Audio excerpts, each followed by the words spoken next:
샬롬, 오늘은 거룩한 주일입니다. 온 마음과 정성과 뜻을 모두어서 주님께 예배드리고 주님이 주시는 말씀과 은혜와 축복이 넘치는 행복한 주일이 되시기를 주의 이름으로 축복합니다. 오늘 또 묵상의 말씀을 통해서 나에게 주시는 하나님의 음성을 듣는 은혜가 있기를 축원합니다. 이 시간 하나님께서 우리에게 허락해 주신 말씀은 에스겔 2장 1절에서 10절 말씀입니다. 그가 나에게 말씀하셨다. 사람아 일어서라. 내가 너에게 할 말이 있다. 그가 나에게 이 말씀을 하실 때에 한 영이 내 속으로 들어와서 나를 일으켜 세웠다. 나는 그가 나에게 하시는 말씀을 계속 듣고 있었다. 그가 나에게 말씀하셨다. 사람아, 내가 너를 이스라엘 자손에게 곧 나에게 반역만 해온 한 반역 민족에게 보낸다. 그들은 그들의 조상처럼 이날까지 나에게 죄만 지었다. 얼굴이 뻔뻔하고 마음이 굳을 대로 굳어진 바로 그 자손에게 내가 너를 보낸다. 너는 그들에게 주 하나님께서 이와 같이 말씀하신다 하고 말하여라. 그들은 반역하는 족속이다. 듣든지 말든지 자기들 가운데 예언자가 있다는 것만 알게 될 것이다. 너 사람아, 비록 내가 가시와 찔라 속에 살고 전갈대 가운데 살고 있더라도 너는 그들을 두려워하지 말고 그들이 하는 말도 두려워하지 말아라. 그들이 하는 말을 너는 두려워하지 말고 그들의 얼굴 앞에서 너는 떨지 말아라. 그들은 반역하는 족속이다. 그들이 듣든지 말든지 오직 너는 그들에게 나의 말을 전하여라. 그들은 반역하는 족속이다. 너 하나님의 사람아, 내가 너에게 하는 말을 들어라. 너는 저 반역하는 족속처럼 반역하지 말고 입을 벌려 내가 너에게 주는 것을 받아 먹어라. 그래서 내가 바라보니 손 하나가 내 앞으로 뻗쳐 있었고 그 손에는 두루마리 책이 있었다. 그가 그 두루마리 책을 내 앞에서 펴서 보여주셨는데 앞뒤로 글이 적혀 있고 거기에는 온갖 조가와 탄식과 재앙의 글이 적혀 있었다. 아멘. 조국의 멸망과 이스라엘 백성들이 처절하게 포로로 끌려와 처참한 생활을 하는 것을 보면서 그 발강가에 주저앉아 절망해버린 에스겔에게 하나님은 하나님의 여호와의 영광과 그 권능을 보여주시면서 그를 하나님을 경험하게 만드십니다. 그 어미하신 여호와의 영광을 본 에스겔은 하나님의 영광 앞에 경외하는 마음으로 엎드려서 하나님의 말씀에 귀를 기울입니다. 성도 여러분, 오늘 여러분 앞에 어떤 일이 있습니까? 무슨 실망되고 절망되고 상처나고 아픈 일들, 사방이 가로막힌 그런 답답한 일을 만났습니까? 삼삼오오 모여 수군대는 것보다 여호와 하나님 영광 앞에 경외심으로 무릎을 꿇고 주님이 무슨 말씀을 하시는지 귀를 기울이시기를 축복합니다. 오늘 1절입니다. 그가 나에게 말씀하셨다. 사람아 일어서라. 내가 너에게 할 말이 있다. 먼저 하나님은 에스겔을 사람아라고 부르고 있어요. 다른 번역에는 보통 인자야라는 표현들이 있습니다. 이건 사람의 아들이라는 뜻이죠. 그러니까 에스겔아 부르지 아니하고 사람아, 사람의 아들아 일어서라고 말씀하시는 그 부르심의 의미가 뭘까? 여러분, 성경에 하나님이 어떤 사람을 부르실 때 뭐라고 부르시는가 굉장히 의미가 있어요. 근데 하나님은 이렇게 부르신 이유가 뭘까? 여러분, 하나님은 우리를 창조하신 하나님이십니다. 그러시기에 하나님은 우리 모든 연약한 인간임을 하나님은 잘 알고 계시기 때문에 인간아, 사람아, 너의 연약을 안다. 그러니까 에스겔이 그렇게 절망하고 두려워 떠는 것을 잘 이해하고 있다 하는 하나님의 긍휼과 안타까움의 표현이며 부르심입니다. 성도 여러분, 하나님은 우리를 창조하신 하나님입니다. 우리가 얼마나 연약한 존재인지 잘 알고 계시고 우리가 얼마나 자주 넘어지고 작은 유혹에도 얼마나 힘들어하는지 잘 알고 계시고 주님이 이 땅에 오셔서 불쌍히 여기셨다라고 말씀하신 대로 우리의 연약함을 보시고 불쌍히 여기고 계시는 거예요. 그래서 에스겔아, 나는 너를 안다. 내가 너를 알기에 너를 불쌍히 여기고 내가 너에게 할 말이 있다. 너를 몰라서 하는 말이 아니라 잘 알고 하는 말이다 라는 말씀이에요. 이것은 에스겔에게 하신 말씀이지만 오늘 저와 여러분에게 들려주시는 것은 여러분에게 말씀하시는 거예요. 나는 너를 안다. 내가 얼마나 연약한 존재인지, 얼마나 흔들리고 일 수밖에 없는지, 얼마나 너 자신이 고통스러워하는지 충분히 이해하고 불쌍히 여기며 너의 고통을 동참하면서 내가 너에게 할 말이 있다. 오늘 이렇게 말씀하고 있습니다. 이 하나님의 음성을 여러분 들으시기를, 나 개인에게 주시는 말씀으로 들으시기를 축복합니다. 근데 무슨 할 말이 있으신가? 2절.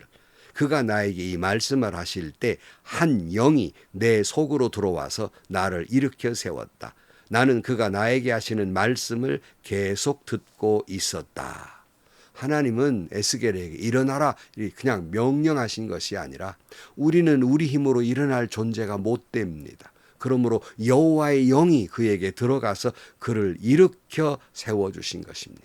처음 말씀한 대로 절망 가운데 그발강가에 주저앉은 에스겔에게 너 왜 이렇게 믿음이 없느냐? 왜 이렇게 절망하느냐? 절망하는 건 믿음이 아니다. 믿음이 약해서다. 이렇게 책망하지 아니하고 너 사람아, 사람의 인간아, 내가 이럴 수밖에 없는 연약함을 내가 안다.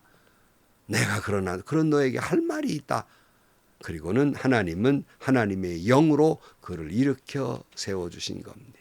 오늘도 하나님은 저와 여러분을 너무나 잘 알고 그리스도의 영으로 주님의 피 묻은 손으로 저와 여러분을 일으켜 세워주실 줄로 믿습니다. 여호와의 영으로 충만하여 하나님이 여러분을 일으켜 세워주실 때 여러분 주님의 은혜로 일어나기를 주의 이름으로 축복합니다. 그리고 귀를 기울여 주님이 나에게 또 무슨 말씀을 하시는가 계속 들으시기를 축복합니다. 3절이에요. 그가 나에게 말씀하셨다. 사람아, 내가 너를 이스라엘 자손에게 곧 나에게 반역만 해온 한 반역 민족에게 보낸다. 그들은 그들의 조상처럼 이날까지 나에게 죄만 지었다. 얼굴이 뻔뻔하고 마음이 굳을 대로 굳어버린 바로 그 자손에게 내가 너를 보낸다. 너는 그들에게 주 하나님께서 이같이 말씀하신다 하고 말하여라. 그들은 반역하는 족속이다. 듣든지 말든지 자기들 가운데 예언자가 있다는 것만 알게 될 것이다. 하나님은 30대에 절망하고 있는 젊은 제사장 에스겔에게 그 이 상황에 사명을 주십니다. 뭐예요? 말씀을 전하라는 겁니다. 그런데 그 대상이 다른 민족이 아니라 하나님의 백성, 이스라엘 백성에게 말씀을 전하라고 말씀해요. 근데 하나님의 백성이기 때문에 말씀을 사모하고 말씀에 귀를 기울이고 존귀히 여기는 그런 백성이 아니라 하나님 앞에 항상 배반만 하고 죄만 지었던 사람들이다. 그들의 얼굴은 뻔뻔했고 마음은 돌짝밭같이 굳어버렸다. 그러나 너에게 전한 말 그들이 듣든지 말든지 전하라 이렇게 명령하고 있는 거예요. 아니 에스겔은 자기 한 몸 추스리기도 힘든데 아니 게다가 그렇게 그 뻔뻔한 죄만 짓고 돌짝밭같이 굳은 사람들에게 말씀을 전하라고요. 너무 힘든 사명이지요. 하나님은 그에게 사명을 주고 계세요. 6절이에요. 너 사람아, 비록 내가 가시와 찔레 속에서 살고 전갈대 가운데 살고 있더라도 너는 그리를 두려워하지 말고 그들이 하는 말도 두려워하지 말아라. 그들이 하는 말을 너는 두려워하지 말고 그들의 얼굴 앞에서는 떨지 말아라. 그들은 반역하는 족속이다. 하나님이 에스겔에게 사명을 주면서 그 환경을 뭐라고 표현하냐면 가시와 찔레 속 같고 전갈 가운데에 있는 것 같다라고 말해요. 예수님이 제자들에게 그저 그들을 파송하면 뭐라고 그래요? 늑대 가운데 너를 보내는 것 같다 하는 표현과 비슷한 말씀이에요. 그러나 그럼에도 불구하고 두려워하지 말아라. 떨지 말아라. 그들이 무슨 말을 하든지 간에 떨지 말고 말씀을 전하라 말씀하고 있어요. 신앙인은 사명에 삽니다. 신앙인은 사명에 살고 사명에 죽는 겁니다. 우리에게 맡겨진 사명이 있고 그러기에 두려워하지도 말고 떨지도 말고 그것이 비록 가시방석 같고 찔레 같고 전갈 속에 있는 것 같이 여겨진다 할지라도 여러분 그 사명을 감당할 수 있기를 축원합니다. 7절 말씀입니다. 그들이 듣든지 말든지 오직 너는 그들에게 나의 말을 전하라. 그들은 반역하는 족속이다. 너 사람아, 내가 너에게 하는 말을 들어라. 너는 저 반역하는 족속처럼 반역하지 말고 입을 벌려 내가 너에게 주는 것을 받아 먹어라. 그래서 내가 바라보니 손 하나가 내 앞으로 펼쳐져 있었고 그 손에는 두루마리 책이 있었다. 그가 그 두루마리 책을 내 앞에 펴서 보여주셨는데 앞뒤로 글이 적혀 있고 거기에는 온갖 조가와 탄식과 재앙의 글이 적혀 있었다. 하나님께서 에스겔에게 두루마리 책을 펼쳐져 보여줍니다. 이걸 전하라 그랬는데 그 말씀 앞뒤로 보니까 좋은 말이 아니에요. 말씀이 슬픔과 탄식과 재앙의 말이었습니다. 그러니 혹 이스라엘 백성들이 듣든지 말든지 그들이 뭐라고 하든지 너는 두려워하지 말고 말씀만 전하라 하고 말씀해요. 저는 최근에 은퇴 목사로서 때로는 교회들 낙심되고 어려운 그런 꼬여버린 문제들을 위해서 때로는 가서 말씀을 전하고 지혜를 전해야 될 때가 있어요. 어떻게 전할까? 혹시 내가 전하는 말을 오해 없이 잘 들을까? 그들은 또 뭐라 그럴까? 내가 바로 전하지 않으면 혹 도리어 어려움 속에 빠뜨리는 것은 아닐까? 여간 두려움이 있는 것이 아닙니다. 그러나 하나님이 말씀한 것처럼 그것이 가시 속 가시바늘 같다 할지라도 찔레 속이든지 전갈 속에 있다 할지라도 내게 뭐라고 하든지 하나님이 전하라는 여호와의 말씀만을 전하려고 합니다. 두려워하지도 말고 떨지도 말고 오직 하나님이 말씀하신 주님의 말씀만 전하고자 합니다. 여호와의 영이 저를 붙들어 주시고 하나님의 생명의 말씀, 하나님이 보여주시는 생명의 길, 지혜의 길을 누구 편이 아니라 오직 하나님 편에 서서 오직 주님과 교회와 어린 양떼들만을 바라보면서 주님이 주시는 말씀과 지혜와 여호와의 길을 보여주고 전하고자 합니다.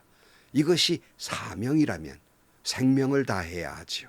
사랑하는 성도 여러분, 저뿐만이 아니라 여러분 모두에게 그런 사명이 있는 것입니다. 히브리서에 이렇게 말씀하고 있어요. 히브리 4장 1절 말씀에 그러나 우리에게는 하늘에 올라가신 위대한 대제사장이신 하나님의 아들 예수가 계십니다. 그러므로 우리의 신앙 고백을 굳게 지킵시다. 우리의 대제사장은 우리의 연약함을 동정하지 못하시는 분이 아닙니다. 그는 모든 점에서 우리와 마찬가지로 시험을 받으셨지만 죄는 없으십니다. 그러므로 우리는 담대하게 은혜의 보좌 앞으로 나아갑시다. 그리하여 우리가 자비를 받고 은혜를 입어서 제때에 주시는 도움을 받도록 합시다. 아멘, 아멘입니다. 오직 하나님 영광의 은혜의 보좌 앞에 담대히 나아가기를 축복합니다. 여호와의 영이 우리를 일으켜 세워주실 때 여러분 모두가 일어서기를 축복합니다. 그리고 주님이 우리에게 주시는 복음을 전하는 사명을 감당할 수 있기를 축원합니다. 살든지 죽든지 듣든지 아니 듣든지 그들이 뭐라고 하든지 그것이 가시와 같고 찔레와 같고 그것이 전갈과 같은 환경이라 할지라도 주님이 전하신 그 말씀을 두려워하지 말고 끝까지 감당하는 여러분들이 되시기를 축복합니다. 기도하겠습니다. 하나님 아버지, 하나님이 에스겔을 이스라엘 백성 가운데 보낼 때에는 가시 속 같고 찔레와 같고 전갈 속 같지만 인간아, 내가 너를 알지만 너의 사명이 있다. 하나님의 말씀을 전하라 말씀하신 대로 우리에게도 그 사명이 있는 줄로 믿습니다. 주님이 주신 사명에 살고 주님이 주신 사명에 죽는 저희들이 되게 하여 주옵소서. 예수님의 이름으로 기도하옵나이다. 아멘. 목사님들이 찬송 부르기 두려워하는 말씀이 있어요. 그건 뭐냐면 아골골짝 빈들에도 복음 들고 가오리다. 왜냐? 그 찬송했으면 그대로 해야 되거든요. 참 두렵죠. 우리가 주님의 사명을 감당함에 있어서 그것이 때로는 가시방석 같을 때도 있을 것이고요. 찔레와 같은 것도 있을 것이고요. 또는 전갈처럼 쏘임을 당하기도 할 것입니다. 그러나 여호와의 영이 내 안에 계시고 주님이 피 묻은 손으로 나를 이렇게 세워주시니 하나님의 은혜의 보좌 앞에 나아가 하나님의 말씀을 듣고 주어진 사명을 살든지 죽든지 듣든지 말든지 뭐라고 하든지 사명을 감당하는, 그리하여 이 세상의 모든 사람들이 여호와께로 돌아오는 영광을 보는 여러분들이 되시기를 축복합니다. 행복하시고요. 좋은 일이 가득한 하루가 되시기를 주님의 이름으로 간절히 축원합니다.